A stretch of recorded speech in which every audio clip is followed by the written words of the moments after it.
तो दोस्तों आप पिछले कई दिनों से एक खबर सुन रहे होंगे कि रेड सी से होकर आने वाली जितने भी शिप हैं उनके ऊपर लगातार हूती विद्रोहियों की तरफ से हमले किए जा रहे हैं। लेकिन अब हद पार हो चुकी है क्योंकि यह हमला अब भारत के दरवाजे तक पहुंच चुका है। और कुछ ही घंटे पहले रिपोर्ट के मुताबिक एक शिप जो कि लाल सागर की तरफ से होते हुए भारत की ओर आ रहा था, इसके ऊपर करीब 22 भारतीय और एक बांग्लादेशी नागरिक सवार था। इस शिप में कुछ सामान थे और जैसे ही शिप अदन की खाड़ी पर पहुंचता है उसके ऊपर लगातार हूती विद्रोहियों की तरफ से हमले किए जाते हैं। वैसे ही एक बार भारतीय नेवी तक पहुंच जाती है और उसके कुछ ही समय बाद इंडियन नेवी INS विशाखापट्टनम को इसकी सारी जानकारी देते हैं, जिसके बाद भारतीय नेवी ने भारतीय नागरिकों को बचाया, बल्कि एक विदेशी चालक के साथ पूरे शिप को रिस्टोर कर लिया। पूरी रिपोर्ट क्या इस वीडियो में समझते हैं। आप देखिए, जब से इजराइल और हमास के बीच युद्ध शुरू हुआ है तभी से इजराइल और हमास से ज्यादा बढ़ करके हूती विद्रोहियों ने अपना प्रकोप दिखाना शुरू किया है। यहाँ कुछ दिनों पहले गैलेक्सी लीडर से आ रहे शिप के ऊपर हमला किया जाता है और उसी समय लगातार हूती विद्रोहियों के हमले बढ़ते ही चले जा रहे थे। इसका नुकसान भारत को उठाना पड़ता था क्योंकि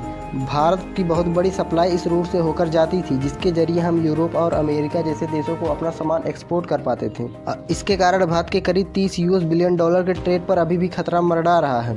और सिर्फ भारत ही नहीं बल्कि खाड़ी के कई देश जैसे कि कतर जैसे देशों की जो सप्लाई यूरोप और अमेरिका देशों के अंदर की जा रही थी उसे पूरे तरीके से रोका जा चुका है। आपको याद होगा कुछ दिनों पहले खबर निकल कर आते ही गुजरात के सिर्फ 200 किलोमीटर की दूरी पर एक शिप के ऊपर हमला किया जाता है एक ड्रोन के माध्यम से, जो कि भारत की ओर कुछ सामान लेकर के आ रहा था। और कुछ ही घंटों बाद भारत के डिफेंस मिनिस्ट्री राजनाथ सिंह ने अनाउंसमेंट करते हैं कि हमें अगर से क्लियर हो गया जिन ग्रुप्स ने इसके ऊपर हमले किए हैं हम भारतीय नौसेना की मदद से उन्हें समुद्र के नीचे ढूंढ कर मारेंगे। तब से ही भारतीय नेवी में बहुत ज्यादा एक्टिव हो गई। लेकिन अभी तक कुछ घंटों पहले रिपोर्ट के मुताबिक 26 जनवरी 2024 को नेवी को एक सूचना मिलती है कि अदन की खाड़ी में रेड सी से होकर आने वाले जितने भी शिप हैं मर्चेंट व्हीकल लुआंडा के ऊपर हमले होने वाले हैं।